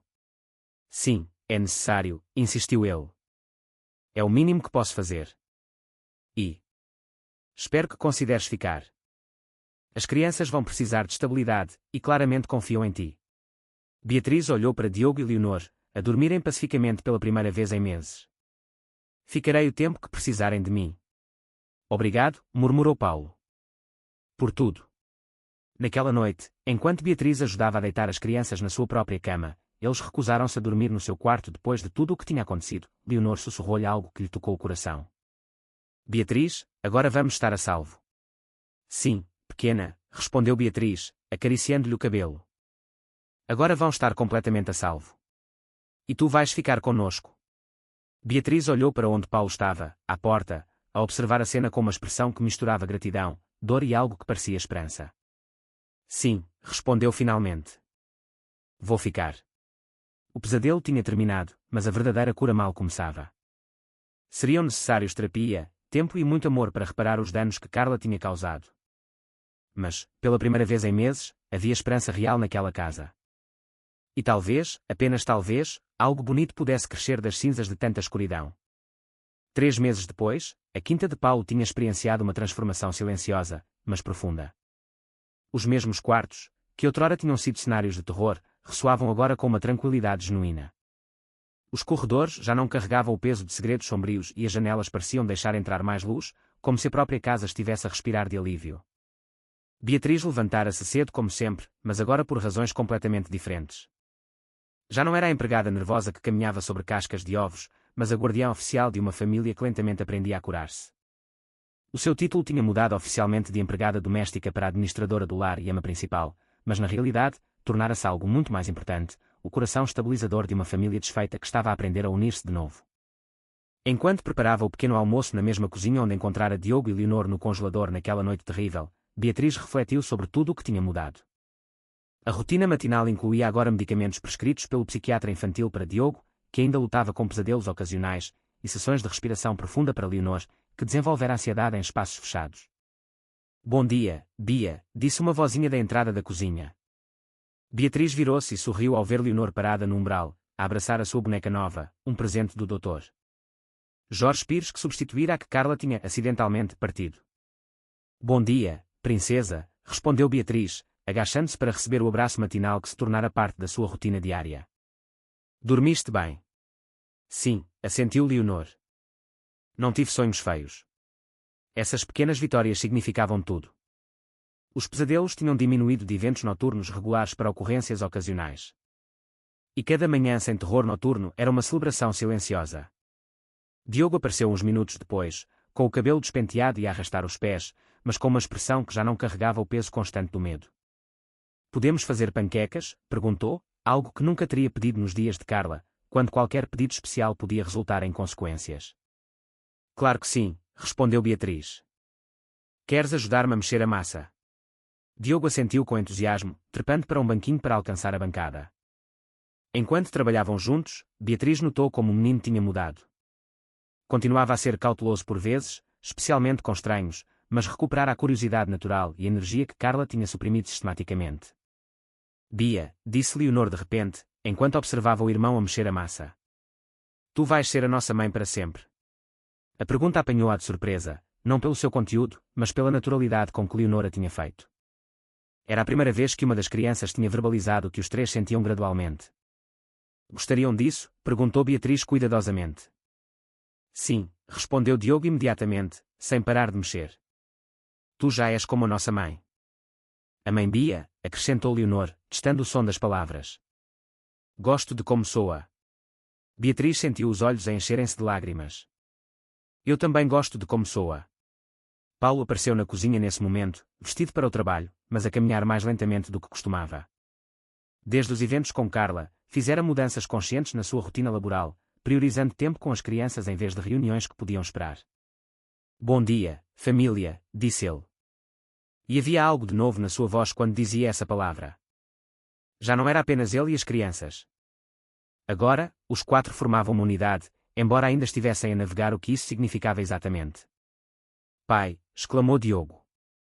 Estamos a fazer panquecas com a mãe Bia. Paulo parou, o seu olhar a encontrar o de Beatriz por cima das cabeças das crianças. Tinha havido momentos como este nas últimas semanas, instantes onde o ar entre eles se carregava de possibilidades não ditas, de sentimentos que cresciam lentamente baseados em respeito mútuo e experiências partilhadas. Mãe Bia, repetiu Paulo suavemente, um sorriso a tocar-lhe os lábios. Gosto do som disso. A terapia familiar tinha sido ideia do Dr. Jorge Pires, que insistira que todos precisavam de processar o que tinham vivido, não apenas as crianças. As sessões semanais com a doutora Susana Gomes tinham sido inicialmente desconfortáveis, mas gradualmente tornaram-se um espaço seguro onde podiam falar sobre os medos, a culpa e, lentamente, sobre a esperança. As crianças estão a formar novos laços de apego, explicara a doutora Gomes numa sessão recente. A Beatriz representa segurança para eles de uma forma que não experienciavam desde a morte da sua mãe biológica. E isso é saudável? Perguntara Paulo, a sua preocupação genuína evidente na sua voz. É natural, respondera a doutora. E, considerando as circunstâncias, é também necessário para a sua recuperação. Depois do pequeno almoço, enquanto as crianças brincavam no jardim sob a supervisão atenta de Beatriz, Paulo ficou na cozinha, a observá-la através da janela. Havia algo na forma como ela se movia com os seus filhos, natural e carinhosa, que despertava sentimentos que ele tinha estado a tentar negar. Não era a paixão dramática que sentira por Cristina quando eram jovens, nem a manipulação disfarçada de perfeição que Carla representara. Era algo mais profundo, mais sólido. Respeito que se tornara admiração. Admiração que lentamente se estava a transformar em algo que poderia chamar-se amor. A campainha da porta interrompeu os seus pensamentos. Beatriz entrou do jardim, a secar as mãos num pano. Deve ser o Gonçalo, disse ela. E a emoção na sua voz era evidente. As sextas-feiras tinham-se tornado dias especiais por uma razão completamente nova. Depois de 2 meses de trabalho legal intenso financiado por Paulo, Beatriz recuperara não só visitas regulares com o seu filho, mas estava no processo de recuperar a custódia completa. Gonçalo apareceu à porta. Um menino de 8 anos com os mesmos olhos inteligentes da mãe e um sorriso que se tornara mais brilhante a cada visita. No início, fora tímido, esmagado pela quinta e confuso com a situação da sua mãe, mas Diogo e Leonor tinham-no adotado imediatamente como irmão mais velho. Gonçalo, gritou Leonor, correndo na sua direção. Vem ver o que construímos no jardim. É um forte secreto, acrescentou Diogo, pegando na outra mão de Gonçalo. Enquanto as 3 crianças corriam para o jardim, Paulo aproximou-se de Beatriz. Como vão as coisas com o advogado? Bem, respondeu ela, embora houvesse cautela na sua voz. Ele diz que devemos ter uma resposta definitiva sobre a custódia completa nas próximas semanas. E estás nervosa? Aterrorizada, admitiu Beatriz. Não sei o que farei-se. Vai correr bem, interrompeu-a Paulo suavemente. Tens um trabalho estável, uma habitação segura e referências excelentes. Mas, mais importante, tens amor para lhe dar. Espero que seja suficiente. É, assegurou-lhe ele. Eu vejo na forma como ele te olha. Ele precisa de ti tanto como o Diogo e a Leonor precisam de ti. A menção dos gêmeos trouxe algo mais para a conversa, algo que tinham estado a evitar discutir diretamente.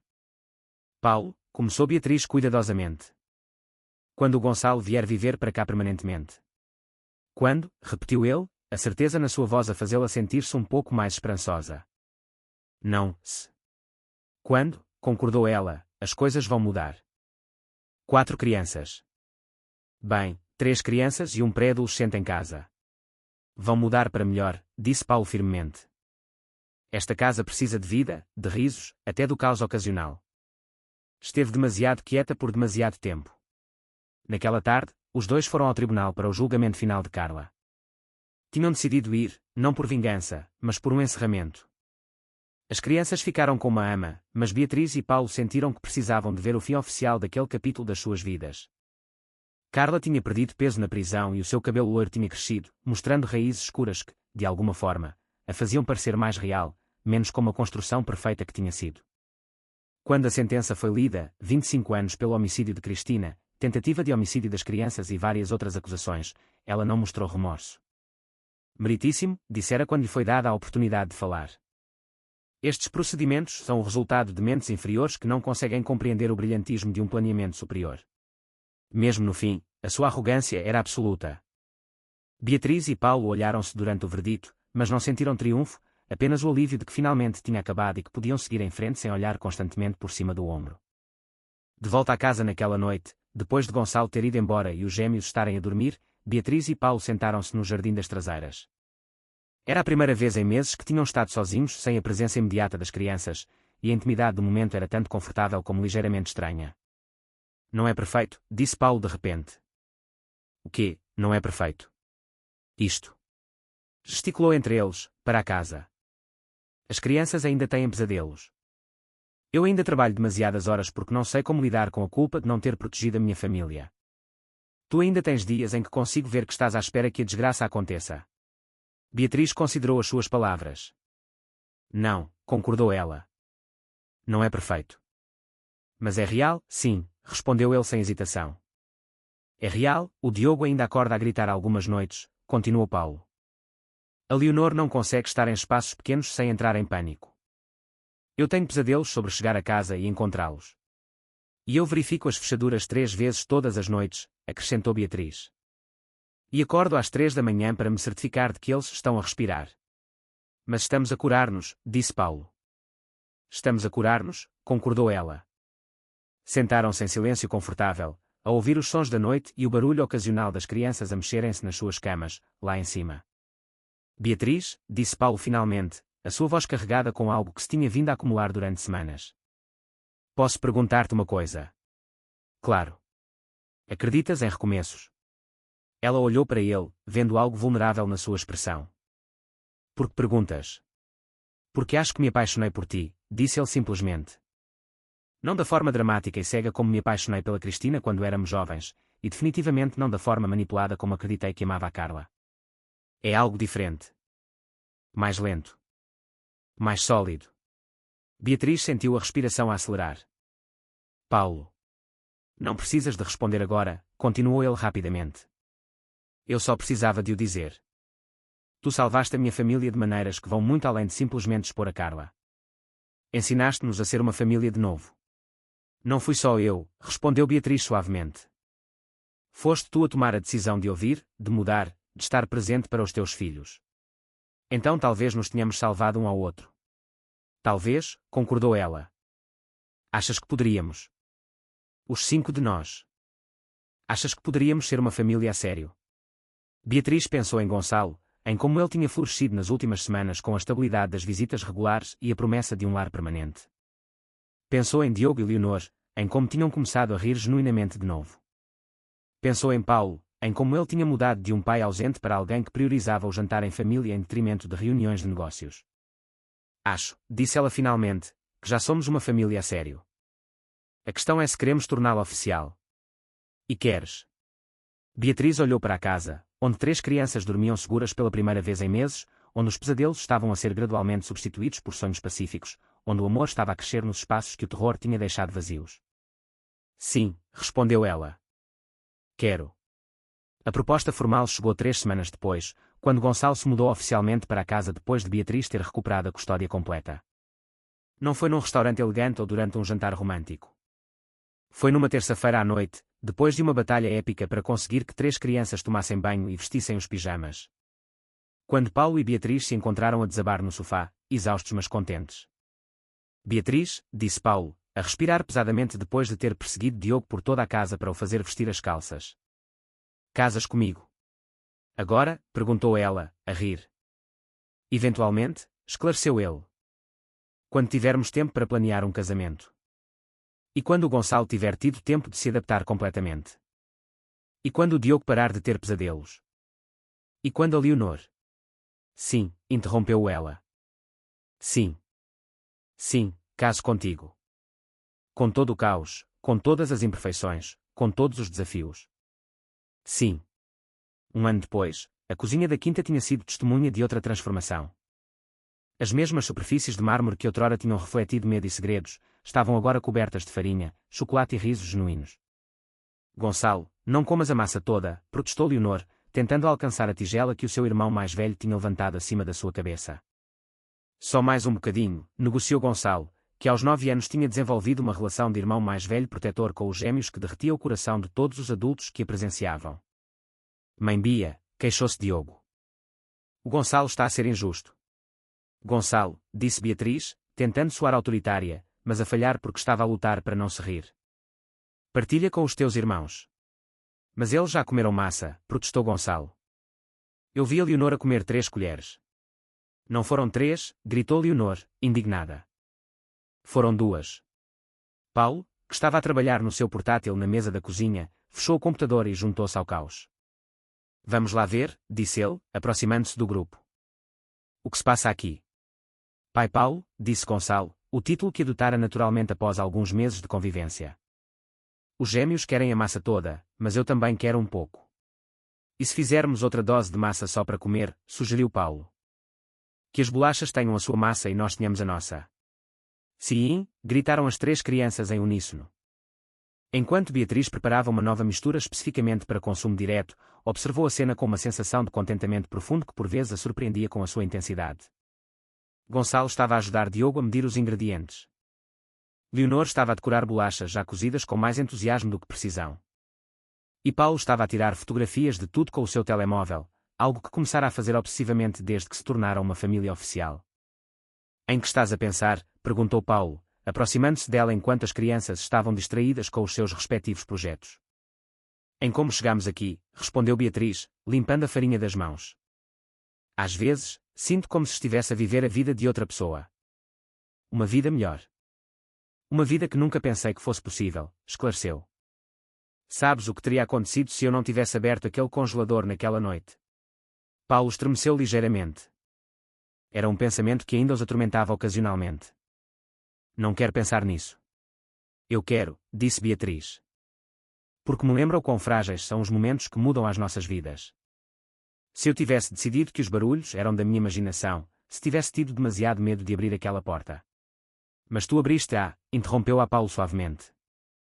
E foste corajosa quando importava. E lutaste pelo que era correto, mesmo quando era perigoso. Todos fomos corajosos, respondeu Beatriz. As crianças foram corajosas quando finalmente disseram a verdade. Tu foste corajoso quando ouviste coisas terríveis sobre alguém em quem confiavas. Até o Gonçalo foi corajoso quando decidiu dar uma oportunidade a esta família estranha. Somos estranhos? Perguntou Gonçalo, que tinha estado a ouvir sem que se apercebessem. Somos perfeitamente estranhos, respondeu Beatriz com um sorriso. Mas somos o nosso tipo de estranhos. Gosto do nosso tipo de estranhos, declarou Leonor, aproximando-se com uma bolacha decorada que parecia mais uma explosão de cores. Eu também, concordou Diogo, mostrando as suas mãos completamente cobertas de massa. Naquela tarde, depois de as bolachas estarem cozidas e as crianças estarem a brincar no jardim, Beatriz e Paulo sentaram-se no mesmo sítio onde tinham tido tantas conversas importantes no último ano. Alguma vez te arrependes? Perguntou Paulo de repente. De quê? De tudo isto. Do caos, da responsabilidade. De casares com um homem com bagagem emocional e 2 crianças traumatizadas. Beatriz considerou a pergunta seriamente. Sabes? Algumas manhãs acordo e, por um segundo, não me lembro onde estou. Por um momento, espero estar de volta ao meu apartamento pequeno, a preocupar-me sobre como vou pagar a renda e quando poderei ver o Gonçalo novamente. E depois? E depois ouço vozes na cozinha, ou alguém a correr pelo corredor, ou o Diogo a perguntar se pode usar a minha escova de dentes porque não encontra a dele. E percebo que esta é a minha vida agora. Que tenho uma família que precisa de mim, e de quem eu também preciso. E isso sabe bem. Sabe a casa, respondeu Beatriz. Pela primeira vez na minha vida adulta, sinto-me em casa. Do jardim chegaram gritos de diversão enquanto Gonçalo ensinava os gêmeos a fazer corridas com os carrinhos de Diogo. Leonor estava a fornecer comentários entusiásticos da linha lateral, e o som das suas risadas encheu o ar da tarde. Não é perfeito? Disse Paulo, repetindo algo que se tornara uma espécie de mantra para eles. Não, concordou Beatriz. O Diogo ainda tem pesadelos algumas noites. A Leonor ainda se assusta em espaços pequenos. O Gonçalo ainda pergunta às vezes se isto é permanente, se vai ter de ir embora novamente. Tu ainda trabalhas demasiado quando estás ansioso, e eu ainda verifico as fechaduras. Mas é real, confirmou ela. É complicado e imperfeito e às vezes difícil, mas é real, e isso é suficiente. Beatriz olhou para os seus filhos, porque era isso que eles eram agora, independentemente da biologia, a brincarem sob o sol da tarde num jardim que outrora fora palco de acidentes cuidadosamente orquestrados. É mais do que suficiente, disse ela. É tudo. Enquanto o sol começava a pôr-se, a família reuniu-se no jardim para um jantar improvisado tipo piquenique. Paulo estendera um cobertor. Beatriz trouxera as bolachas que tinham feito, juntamente com sanduíches simples. E as crianças contribuíram com energia e barulho suficientes para encher 3 casas. Podemos fazer isto amanhã também? Perguntou Leonor, aninhando-se entre Beatriz e Paulo. Amanhã é sábado, respondeu Paulo. Podemos fazer o que quisermos. Até ficar de pijama o dia todo? Perguntou Diogo. Até ficar de pijama o dia todo, confirmou Beatriz. E fazer panquecas para o almoço, acrescentou Gonçalo. E fazer panquecas para o almoço. Esta é a melhor família do mundo, declarou Leonor com a confiança absoluta que só uma criança de 5 anos podia ter. Sim, concordou Diogo. Até melhor que as famílias da televisão. Por que é melhor que as famílias da televisão? Perguntou Paulo, curioso. Porque as famílias da televisão não são reais, explicou Gonçalo com a sabedoria dos seus 9 anos. Mas nós somos reais. E estamos realmente felizes. Beatriz sentiu lágrimas a picarem-lhe nos olhos. Não eram lágrimas de tristeza ou medo, como as que tinha derramado tantas vezes no último ano, mas lágrimas de pura gratidão. Sim, murmurou, olhando para cada um dos rostos que agora conhecia tão bem como o seu. Estamos realmente felizes. Enquanto as estrelas começavam a aparecer no céu noturno, a família permaneceu no jardim, ninguém querendo ser o primeiro a quebrar o momento perfeito. As crianças acabaram por adormecer no cobertor, Gonçalo com o seu braço protetor à volta dos gêmeos, e Paulo e Beatriz permaneceram acordados, a guardar o momento nas suas memórias. Sabes o que é mais incrível em tudo isto? Sussurrou Paulo. O quê? Que começou com a coisa mais terrível que eu poderia ter imaginado, e de alguma forma transformou-se na coisa mais bonita da minha vida. Não se transformou em algo bonito apesar do trauma, corrigiu Beatriz suavemente. Transformou-se em algo bonito porque decidimos curar-nos juntos. Porque decidimos que o amor era mais forte que o medo. E se não tivéssemos decidido? Mas nós decidimos, respondeu Beatriz firmemente. Todos os dias, cada um de nós decide de novo. As crianças decidem confiar. Tu decides estar presente. Eu decido ficar. E juntos, decidimos ser uma família. Ao longe, o relógio da cidade deu as 10, mas nenhum deles se moveu. Este momento, esta noite, esta sensação de completude absoluta era demasiado preciosa para ser interrompida. Achas que será sempre assim? Perguntou Paulo. Assim, o quê? Perfeito. Pacífico. Certo. Seguro.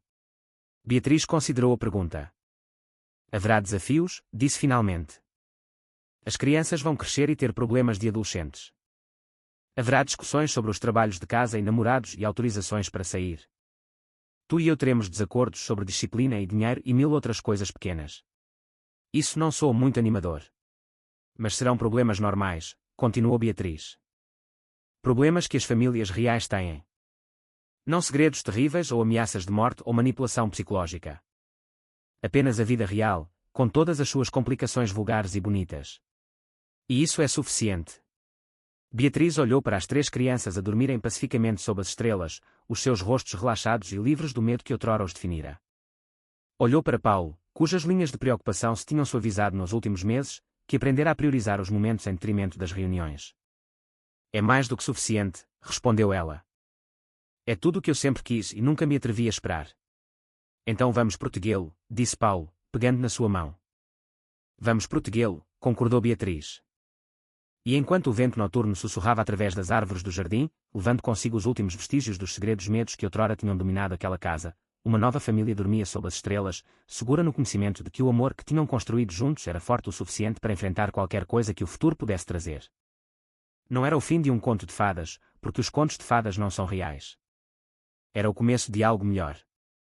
Uma vida real, construída sobre fundações sólidas de confiança ganha através da dor, amor forjado no fogo do trauma e esperança que crescera nos espaços onde outrora vivera o terror. Era simplesmente um novo amanhecer.